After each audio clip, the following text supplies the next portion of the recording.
हमने एक एआई का रोड मैप बनाया हुआ है और एआई का incubation centre of excellence start किया है। हमारा एक एआई का इंक्यूबेशन सेंटर है बेंगलोर में और वो इंटरेक्ट कर रहे हैं with the industry through, various software industries and AI related industry. कुछ 30 से ज़्यादा use cases in various areas, चाहे मेंटेनेंस हो या सर्वेलेंस हो या नेटवर्किंग हो या डिसीजन सपोर्ट सिस्टम हो, इन सब में कैसे एआई रिलेटेड जो एल्गोरिदम्स और सिस्टम्स जो है वो कैसे अप्लाई करेंगे, फिर बिग डाटा एनालिटिक्स, ये सब उसमें लागू होगा। सो इसी तरफ काफ़ी काम चल रहा है। अदर हैंड अभी कोचिन शिपयार्ड के पास कैपेबिलिटी है to build a similar class plus. तो अगर हम एक रिपीट ऑर्डर लेके एक विक्रांत जैसा एक एयरक्राफ्ट कैरियर बनाएंगे तो उसके लिए तो अभी एक्सपर्टीज है, इंफ्रास्ट्रक्चर है, सब कुछ है।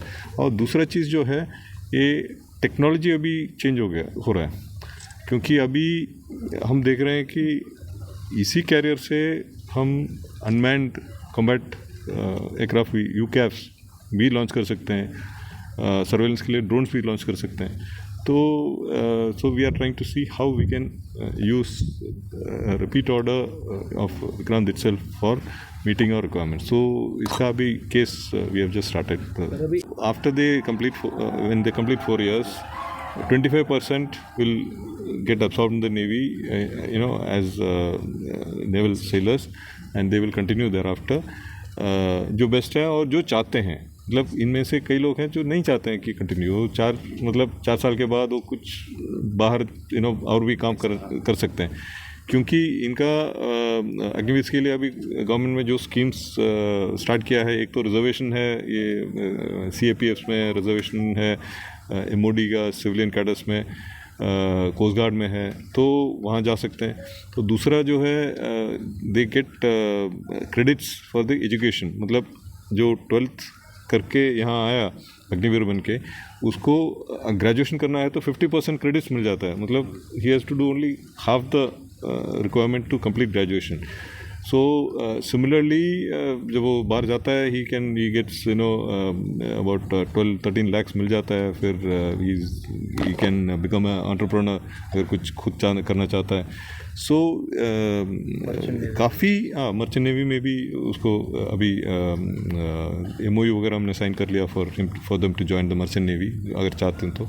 सो अपॉर्चुनिटीज़ काफ़ी हैं, और इनको ये किस लिए किया है, क्योंकि there are many people who want to serve, but they don't want to serve for long duration, they want to be in uniform for short time, तो ऐसे काफ़ी लोग हैं। So we are trying to give opportunities to all of them, और जो those who have decided कि हमको uniform में रहना है और काम करना है, उनको रखेंगे।